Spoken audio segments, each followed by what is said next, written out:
아, 우리 시편은 다윗을 포함한 여러 기도자들이 하나님께 드린 기도문입니다.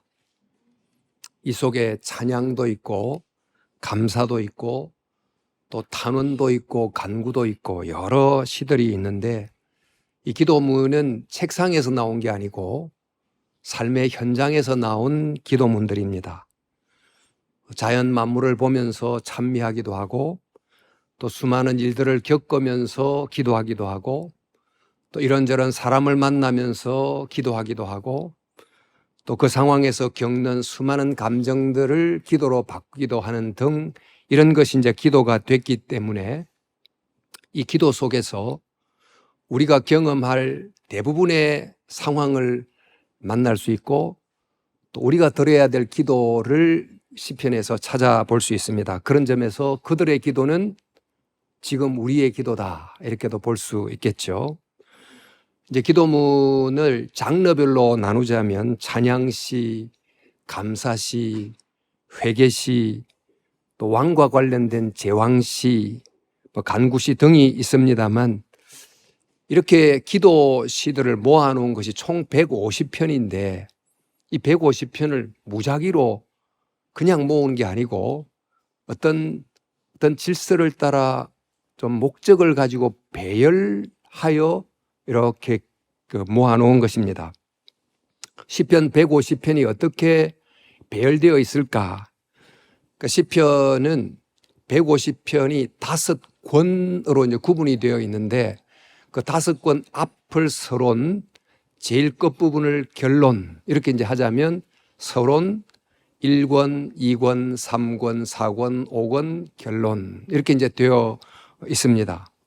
근데 이 각 권은 일정한 그 시대를 배경으로 한 내용을 좀 모아 놨는데, 시편 1편, 2편 같은 경우는 다윗 왕조 시기, 3권 경우는 바벨론 나라가 망하고 바벨론 포로가 되죠. 바벨론 포로 시기, 또 4권은 출애굽 시기입니다만, 이제 바벨론 포로 상황에서 바벨론, 출애굽과 같은 바벨론을 기대하던 시기, 그리고 바벨론 포로 돌아온 후기 시기, 이게 이제 시대적 배경이 되어 있습니다. 이렇게 이제 총 150편을 이렇게 서론, 결론, 그리고 5권 이렇게 이제 구분을 해서 배열을 해 놨는데, 이렇게 좀 질서 있게 배열해 놓은 것은 시편 각각이 그 각각의 시편이 갖고 있는 메시지가 있고 또 기도의 내용이 있지만, 이렇게 5권을 따른 질서 있는 배열을 통해서 전체적으로 이 150편의 시들을 기도를 통해서 말하려고 하는 그 통일된 메시지가 있다. 또 이 모든 기도를 통해서 결국 어떤 하나의 기도문으로 압축된다고 하는 것을 우리에게 암시해 주고 있다고 할 수 있습니다. 그게 바로 무엇일까요? 이제 그 내용을 먼저 시편을 시작하는 그 대문에 해당되는 시편 서론을 통해서 알 수 있고, 또 시편 전체의 흐름을 통해서도 이제 확인할 수 있습니다만은, 여러분 시편 1편은 그 묵상하는 의인, 율법을 묵상하는 자가 의인이고 복이 있다, 이렇게 시작하고, 시편 2편에 가면 하나님의 뜻에 순종하는 세상을 다스리는 그 왕에 대한 이야기가 나오지 않습니까? 이렇게 시편 1편은 의인, 2편은 왕, 이렇게 두 인물이 나오는데, 이 두 인물은 말 그대로 두 인물이기도 하지만 사실 한 인물이기도 합니다. 1편과 2편을 한 인물로 볼 때 메시지가 나오는 거예요. 의인이 왕이 된다, 이런 메시지가 나오게 됩니다. 즉, 그 하나님의 말씀을 묵상하는 의인이 세상을 다스리는 왕이 된다, 이런 메시지가 이제 1편, 2편을 함께 묶으면 나오게 되는 거죠. 이제 풀어보자면, 하나님의 말씀을 알고 하나님의 법을 알고 그것을 따르는 의인은 세상의 뒤틀린 세상을 바르게 바꾸는 하나님의 통치를 대행하는 왕이 된다, 이렇게 이제 풀어볼 수도 있겠고, 하나님과의 바른 관계 속에 있는 의인은 뒤틀린 세상의 관계를 바로잡는 하나님의 대행자가 된다. 이렇게 이제 풀어 볼 수도 있습니다. 이제 이런 교훈, 이런 하나의 기도 제목을 구체적인 인물로 좀 표현해 보자면 첫째가 이제 다윗입니다. 다윗이 그의 삶 속에서 뭐 여러 상황이 있지만 하나님의 율법을 묵상하고 하나님의 율법에 순종하는 사람이 된 의인이 되자 비로소 하나님이 그를 왕으로 세워서 나라를 다스리게 하지 않았습니까? 아브라함이 갈대아 우르에서 살아갈 때 우상의 말을 듣지 않고 그를 불러내는 여호와 하나님의 말씀을 듣고 순종하여 따라갔더니 의인이 됐더니 결국 그를 통하여 세상에 복이 임하는, 즉 복을 끼치는 다스리는 왕이 되게 했다 하는 것이 아브라함을 통해서 보여준 실제 사례입니다.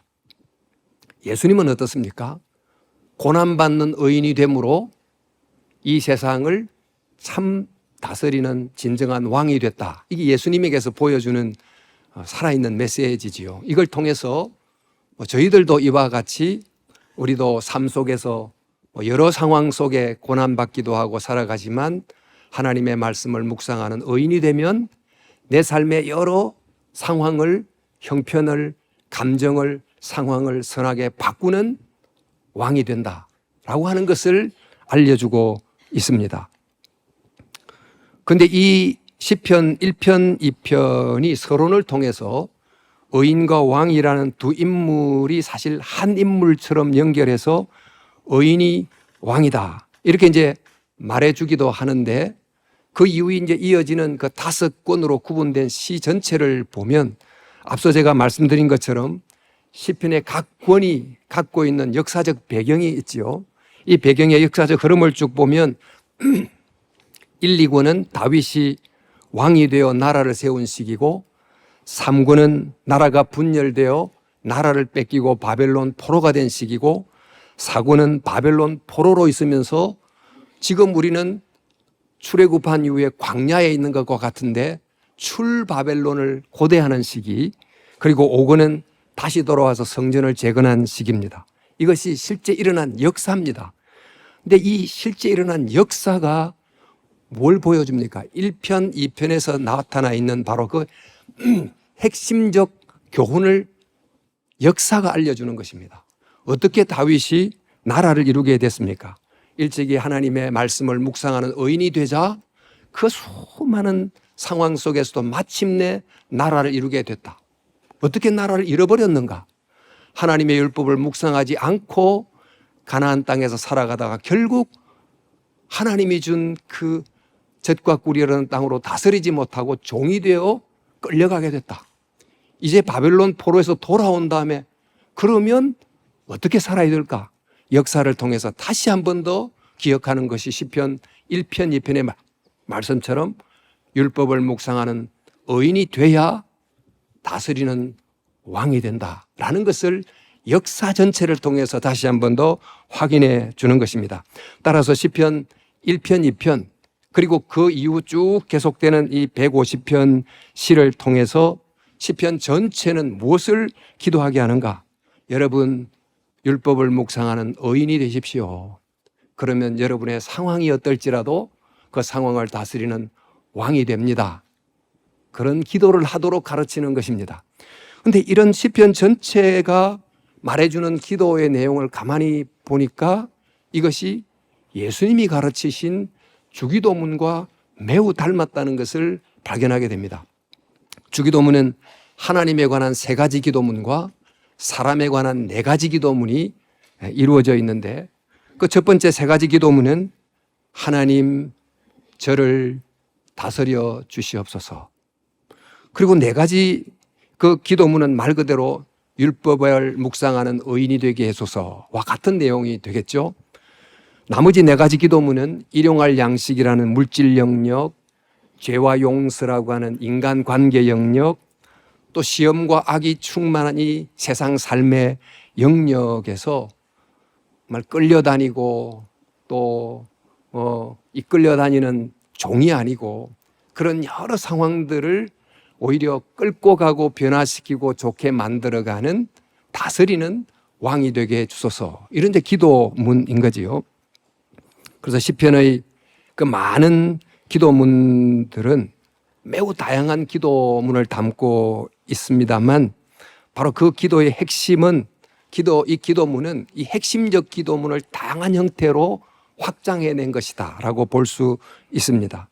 자, 저는 오늘 이 시편 1편, 시편 그 1권 속에 있는 8편, 한 시편을 좀 자세히 보려고 합니다만 이 시편 8편도 기도시인데 이 시편 8편을 볼 때 이 8편을 개별적으로도 볼 수 있지만 이 시편 8편이 위치한 그 시편의 맥락 속에서도 볼 수 있습니다. 두 겹으로 이렇게 볼 때 어떤 의미를 가지는가 한번 생각해 보면 먼저 시편을 이제 개별시로 보자면 시편 1절과 끝절이 동일합니다. 1절이 이렇게 되어 있습니다. 여호와 우리 주여 주의 이름이 온 땅에 어찌 그리 아름다운지요 주의 영광이 온 땅을 덮었나이다. 마지막 끝절 여호와 우리 주여 주의 이름이 온 땅에 어찌 그리 아름다운지요. 처음과 끝이 똑같은 기도문으로 시작되고 끝이 났는데 이 기도문은 실제로 지금 주의 이름이 온 땅에 충만하다 하는 의미이기보다 그렇게 되기를 간구하는 내용입니다. 어떻게 하면 주의 이름이 온 땅에 충만하게 될 수 있을까? 그러면서 이 시가 두 가지 아주 대조적인 인물을 보여주는 그림을 우리에게 소개해 줍니다. 첫 번째 그림이 바로 어린아이와 젖먹이 그리고 원수와 보복자라고 하는 두 인물을 대조해 놓는 첫 번째 그림인데요. 8편 2절에 주의 대적으로 말미암아 어린아이들과 젖먹이들의 입으로 권능을 세우시며 이는 원수들과 보복자들을 잠잠하게 하려 하심이니이다. 여기에 지금 우리 지금 구절을 보면 어린아이들과 젖먹이 그리고 원수들과 보복자 두 대조적인 인물을 등장시켜 놓고 어린아이가 젖먹이가 입으로 뭐를 말합니다. 또 원수와 보복자들도 막 고함치며 소리칩니다. 이제 두 정말 대조적인 것을 보면서 어린아이와 젖먹이가 입으로 말하는 소리는 정말 얼마나 연약하고 또 소리가 작고 그렇습니까? 원수와 보복자들은 얼마나 고함치고 위협적이고 고압적이고 그렇겠습니까? 그런데 그 어린아이와 젖먹이의 입으로 나오는 소리가 원수와 보복자들의 소리를 잠잠하게 만든다라고 이야기하고 있습니다. 여기서 이제 어린아이와 젖먹이는 자기 방어 능력이 없는 사람일 수도 있고 또 고난받는 의인일 수도 있고 또 지금 바벨론 포로로 잡혀가 있는 사람일 수도 있고 또 지금 힘들어하는 나 자신일 수도 있고 그런데 이 어린아이의 입에서 나오는 이 말이 어떻게 해서 원수와 보복자들의 입에서 나오는 말을 잠재울 수 있는가? 그 어린아이 입에서 나오는 소리가 하나님을 찬미하는 소리고 또 하나님께 기도하는 소리라는 것입니다. 그 소리는 정말 약하고 유약하지만 그러나 내가 어린아이와 같이 약하다는 것을 알고 하나님 앞에 간절히 간구하는 그 기도 소리는 하나님을 의지 않고 자기를 의지하며 고함치는 원수와 보복자들의 소리를 마침내 잠재우는 권능의 소리가 될 수 있다는 것입니다. 또 어린아이의 소리는 내가 죄인입니다. 내가 잘못했습니다라고 철저히 자기의 죄를 참회하고 회개하는 흐느끼는 소리인데 이 소리는 자기가 죄를 지어도 인정하지 않고 거만하고 교만한 그 원수와 보복자들의 그런 소리를 마침내 잠재우게 되는 그런 하나님께 상달되는 소리가 된다고 하는 이야기입니다. 그래서 이 시편 8편은 지금 우리가 어린아이와 같으냐 젖먹이와 같은 연약한 상황에 있느냐 너희들의 입에 권능의 말씀을 두라 너희들의 입에 하나님을 향하는 기도의 말을 두라 이렇게 우리에게 가르쳐주고 있는 것입니다. 그리고 또 하나의 이제 그림이 나오는데 제 그림은 시편 8편 3절 4절 말씀 주의 손가락으로 만드신 주의 하늘과 주께서 베풀어 주신 달과 별들을 내가 보니 사람이 무엇이기에 주께서 그를 생각하시며 인자가 무엇이기에 주께서 그를 돌보시나이까. 여기에 하늘과 또 하늘에 떠 있는 달과 별이 있고 그 하늘과 별을 바라보는 인간이 있습니다. 두 대조가 이제 나타나고 있죠. 거대한 우주 앞에 서 있는 정말 작은 먼지 같은 한 인간, 그 파스칼에 말하는 그 갈대와 같은 인간이 있습니다. 근데 여기서 말하는 그 사람이라는 것이 에노시입니다. 원어로.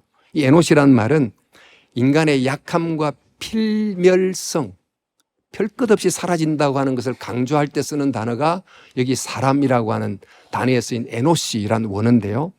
이게 103편 15절에 봐도 인생이란 말은 바로 여기서 사람은 하고 동일한 에노시란 말인데, 에노시는 그날이 풀과 같으며 그 영화가 들의 꽃과 같다. 인간은 이렇게 순식간에 사라지는 필멸의 존재다라고 하는 것을 강조할 때 쓰는 단어가 인간. 그리고 그다음에 인자라는 단어가 나오는데, 인자가 바로 벤 아담, 사람의 아들. 그러니까 사람이 바로 원어로 아담이지요. 흙이 바로 아다마라는 원어인데, 아다마에서 나온 흙으로 빚어진 존재, 그게 이제 아담이라는 것입니다. 그래서 시편 62편 8절만 봐도 사람은 입김이며 인생도 속임수니 저울에 달면 그들은 입김보다 가벼우리로다. 이런 이제 시적 표현을 통해서 흙으로 만들어진 인간의 지극히 유한함을 말해주고 있습니다. 그러니까 사람과 인자는 우주 앞에서 티끌 같고 또 흙으로 만들어졌는데, 그렇다고 정말 흙에 불과한가? 바로 이어지는 말씀은 이런 인간에게 하나님이 영화와 존귀로 관을 씌웠다. 말 그대로 왕관을 씌웠다는 것입니다. 그 왕관을 씌운 다음에 왕이 행사할 수 있는 권한의 일부를 그에게 나누어 줬다는 거예요. 그래서 주의 손으로 만든 모든 것을 다스릴 수 있는 권세를 주셨다는 것입니다. 바로 이 시편의 9절은 먼지와 같은 작은 인간, 또 흙으로 만들어진 보잘것없는 인자와 그 자기가 만들어진 그 흙을, 그 자연과 세상을 다스릴 수 있는 권세를 가진 그 왕관을 쓴 존재, 이 두 대조적인 모습을 보여주고 있습니다. 이것을 통해서 알려주는 바가 뭡니까? 인간은 그 자체로는 너무 보잘것없다. 그러나 하나님이 그에게 왕관을 씌워줬기 때문에, 그 하나님이 권세를 주셨기 때문에 인간은 매우 존귀하다.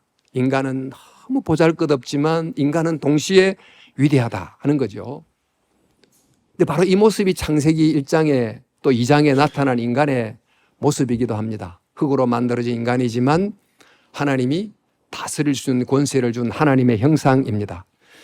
자, 이 대조를 통해서 너희들이 그 하나님과 연결되지 않으면, 하나님의 다스림을 받지 않으면 흙에 불과하고 먼지에 불과한 존재이나, 하나님이 씌워준 그 왕관을 쓰면, 하나님의 다스림 아래 있으면 너희들이 살아가는 그 삶, 현실, 또 속에서 일어나는 수많은 감정들을 변화시키고 바꾸고 다스리는 존재가 될 수 있다. 그러므로 비록 유한하고 비록 약해도 너희를 인간으로 만드신 하나님을 의지하라 라고 하는 내용을 기도하게 만드는 것입니다.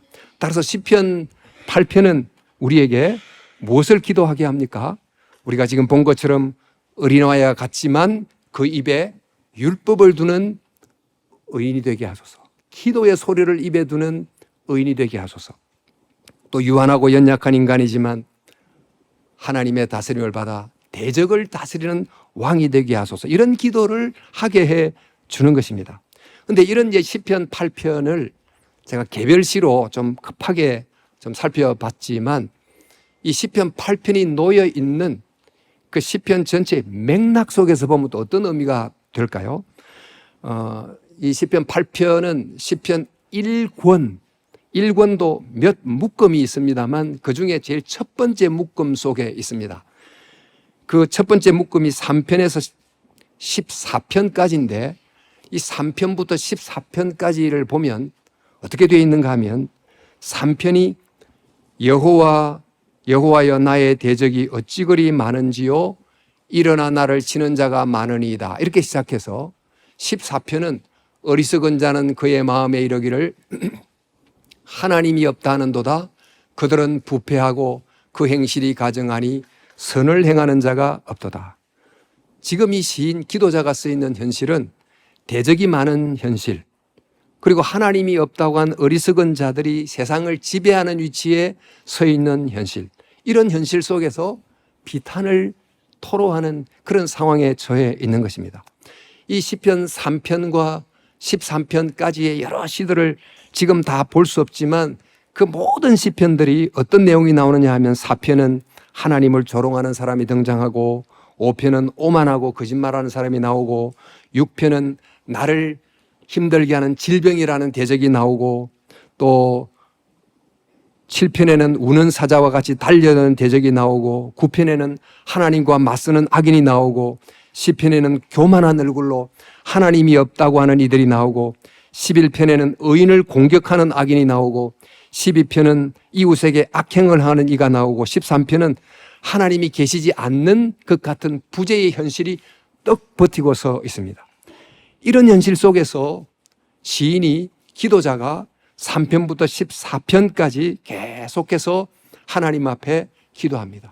주여, 제가 주님을 구합니다. 우리의 방패가 되어 주소서. 내가 죄를 회개하오니 용서해 주소서. 저는 지금 땅의 보좌들 위에 앉은 왕들이 아닌 그걸 넘어 하늘 보좌에 앉은 하나님을 봅니다. 그들을 심판해 주소서. 이런 기도를 계속 드립니다.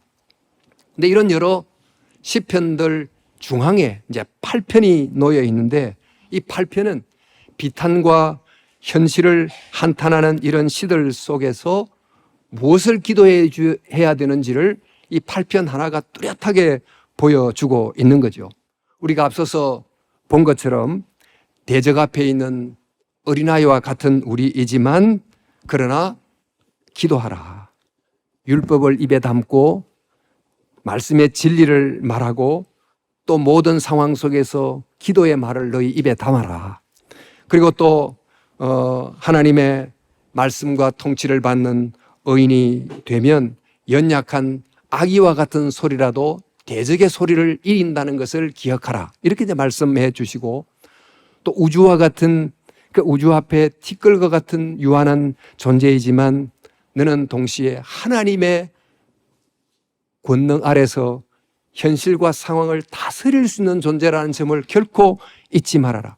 내가 만약 하늘 왕을 바라보면 인간 왕으로서 너의 삶의 여러 상황을 변화시키고 회복시키는 일을 하게 된다는 것을 기억하라 라고 시편 8편이 우리에게 알려주고 있습니다. 그래서 시편 8편을 통해서 또 시편 전체를 통해서 우리가 이 시편의 여러 기도자들이 주어진 현실 속에 다양한 기도를 이제 했는 것을 보고 우리도 우리가 처한 여러 크고 작은 상황 속에서 무엇을 해야 될 건가, 어떻게 기도해야 될 건가를 깨닫게 주는 것입니다.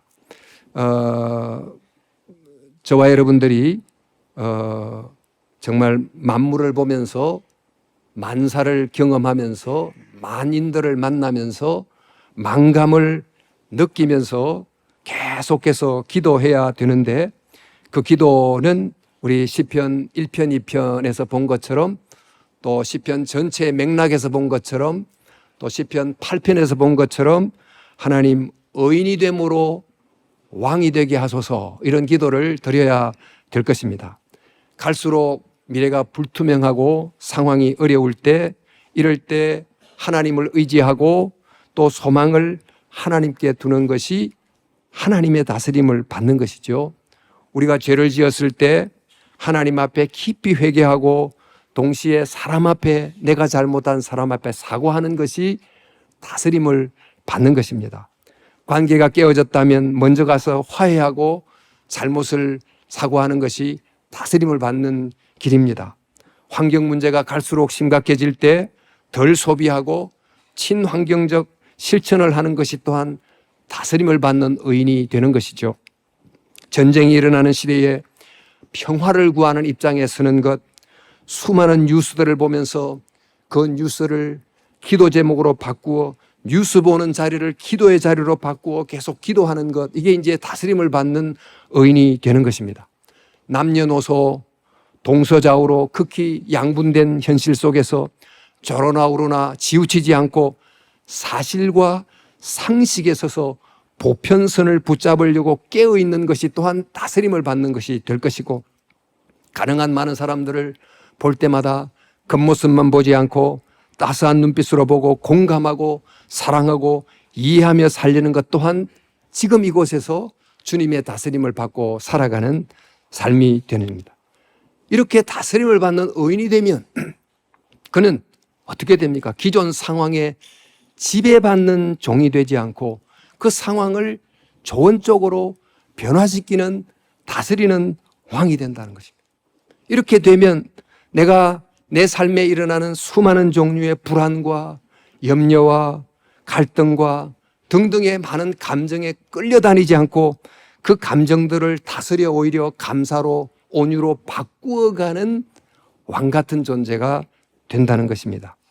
또 이렇게 하면 많은 사람들을 온유하게 대함으로 그들을 친구로 만드는 인간 관계를 다스리게 되고, 또 환경 문제도 조금씩 개선하게 되고, 공동체를 더 따뜻하게 건강하게 변화시키면서 말 그대로 끌려다니는 종이 아니고 끌고 가는 왕과 같은 존재가 된다는 거지요.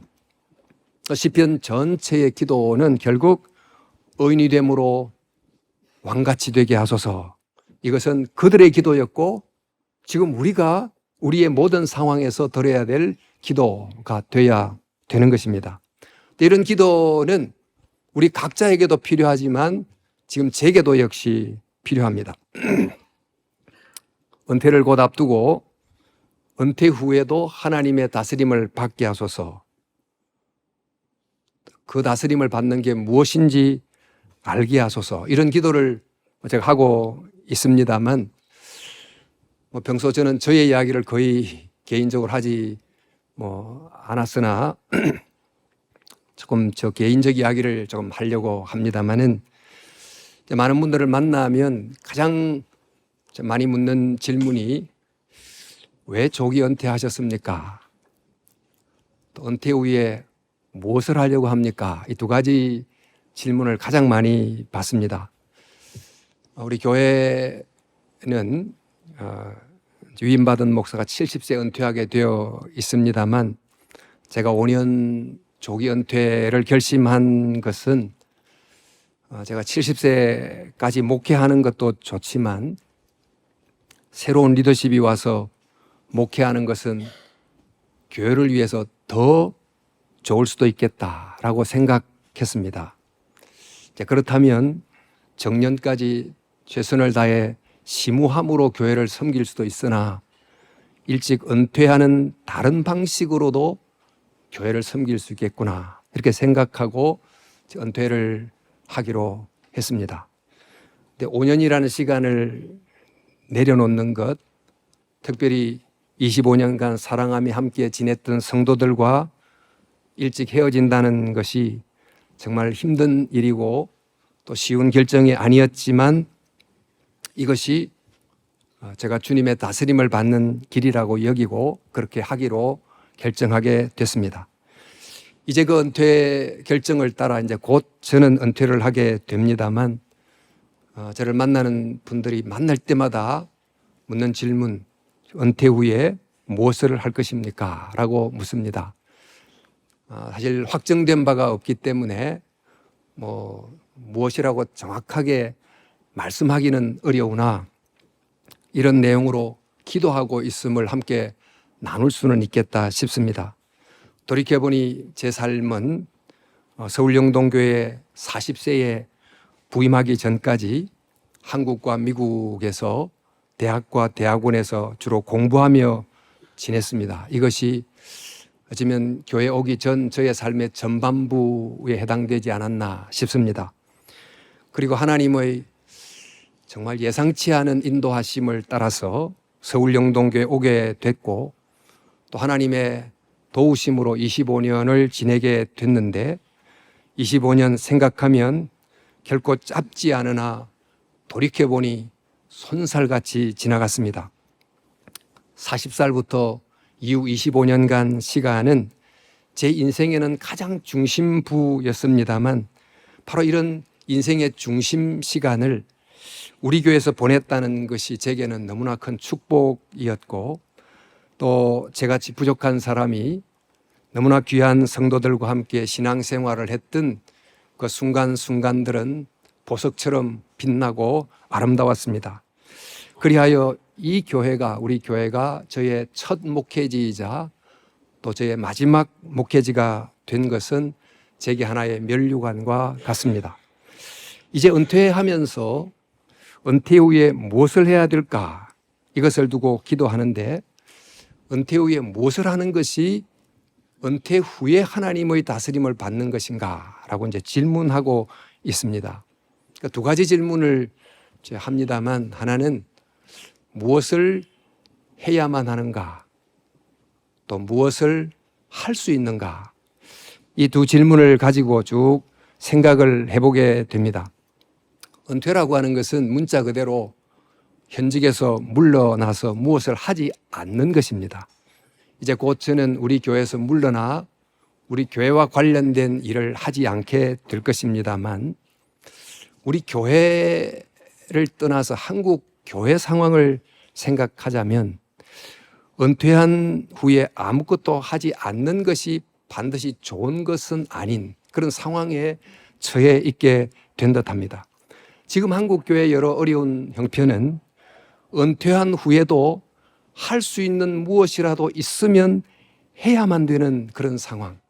한 사람이라도 어떻게 해서든지 전도하려고 최선을 다해야 되는 그런 상황에 처해 있습니다.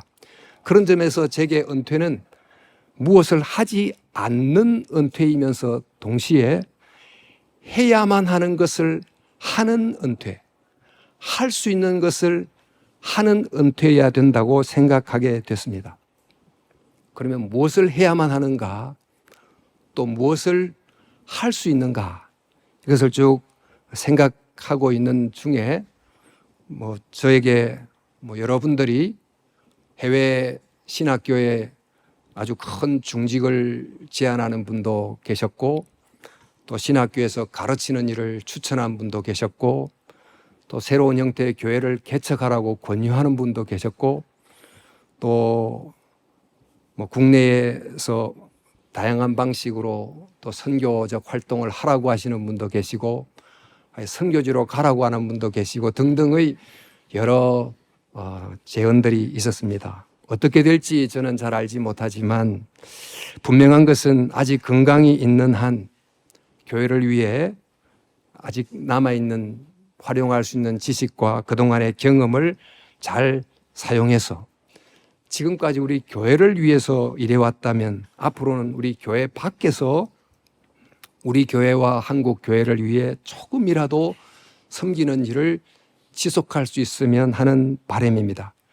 이것은 우리 교회 밖에서의 선교적 활동이라고도 볼 수 있을 텐데 그러면서 제가 생각하는 것이 몇 개 있습니다. 확정된 것은 아닙니다만 그중에 제가 할 수 있는 것으로 해야만 하는 것이 있다면 그게 뭘까? 그러면서 생각한 한 가지는 글쓰기를 통한 선교입니다. 목회를 통해서 좀 안타까운 것, 좀 여력이 있다고 하면 교회 오래 다녔으나 내가 믿는 바를 충분히 또 알지 못하는 많은 성도들에게 또 믿는 바를 단순 명료하게 정리해서 남에게 전하기가 좀 아직 준비가 안 된 모든 성도들을 보면서 어떻게 하면 기독교 진리를 가능한 단순하게 최대한 명료하게 정리해서 그것을 잘 소통할 수 있을까? 또 그래서 기독교의 진리를 더 굳게 확신할 수 있을까 하는 생각이 많이 있습니다. 그 글쓰기의 결과를 책으로도 낼 수 있겠지만 지금은 책과 다른 여러 소통의 방식이 대세인 시대 속에서 다양한 방식으로 이것을 소통할 수 있으면 하려고 하는 마음이 있습니다. 특별히 이 정보화 시대, 챗 GPT가 도래한 이런 시대에 기독교 진리가 무엇이냐 물으면 그 답을 누가 해주는지 또 그 답이 옳은지 검증할 수 있는 길이 점점 어려워지고 있고 또 무엇을 알아야 되는지를 분별해 주는 사람도 어려워지는 정보가 너무 많기 때문에 제대로 된 정보를 알 수가 없는 혼돈의 시대에 지금 접어들게 됐습니다. 이런 때에 기독교 진리의 또 명료하고 단순한 내용을 신뢰할 만한 방식으로 계속 소통해 가는 일이 얼마나 필요한가 하는 것을 생각하게 됐고, 그렇게 함으로 교회 안에 있는 성도들이 진리 안에 설 수 있기를, 또 교회 밖에 갈수록 많아지는 가난한 성도들이 교회를 돌아오는 계기가 되면 좋겠다 싶습니다. 또 지금도 교회 여전히 언저리에서 교회 인사이드로 들어오지 않는 많은 분들이 복음의 진리를 더 깊이 알므로 능동적 신자가 됐으면 하는 바람이 있습니다. 또 이렇게 기독교 진리에 관한 소통을 통해서 자꾸 연결된 사람들에게 기독교 진리를 알려줄 뿐만 아니고 또 그들이 그 진리가 전달돼야 될 선교지에 관한 내용을 제가 직접적으로 아는 선교지 활동을 좀 전해 주려고 하는 마음이 있습니다. 그들이 복음을 알 뿐만 아니고 또 선교에 대한 눈을 떠서 기도로 돕거나 물질로 후원하거나 함으로 선교를 돕는 사람이나 선교지가 서로 함께 살아가는 일이 일어났으면 좋겠다 싶습니다. 갈수록 선교에 대한 관심이 줄고 선교 후원자들이 줄어가고 있는 상황에서 제가 직접 또 간접으로 관여된 희년 선교, 말라위 선교, 시니어 선교 등의 여러 선교를 돕고 더 많이 알려서 더 많은 후원자와 헌신자들이 생기게 함으로 그 중요한 선교가 지속 가능한 선교가 됐으면 하는 바람도 있습니다.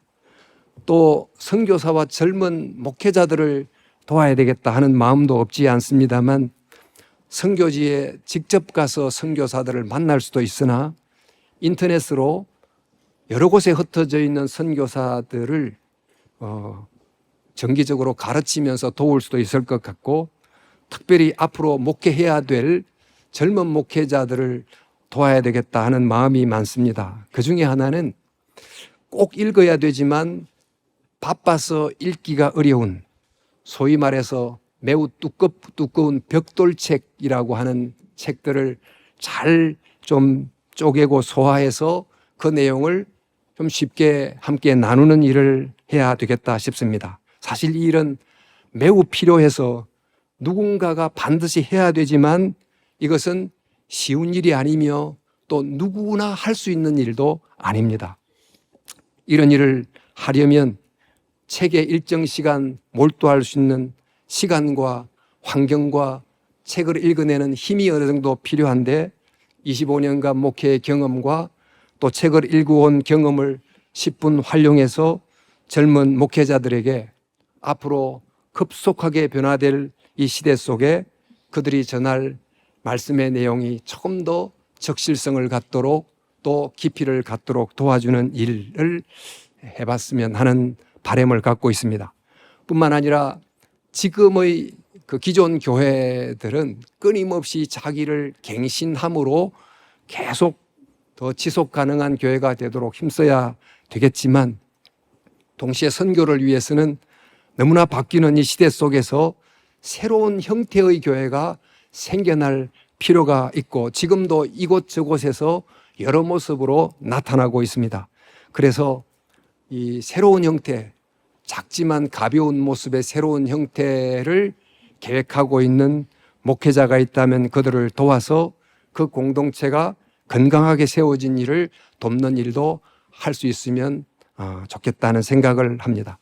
이런저런 일을 생각하고 있지만 무엇을 하도록 이끄실지 저는 모르고 주님만이 아십니다.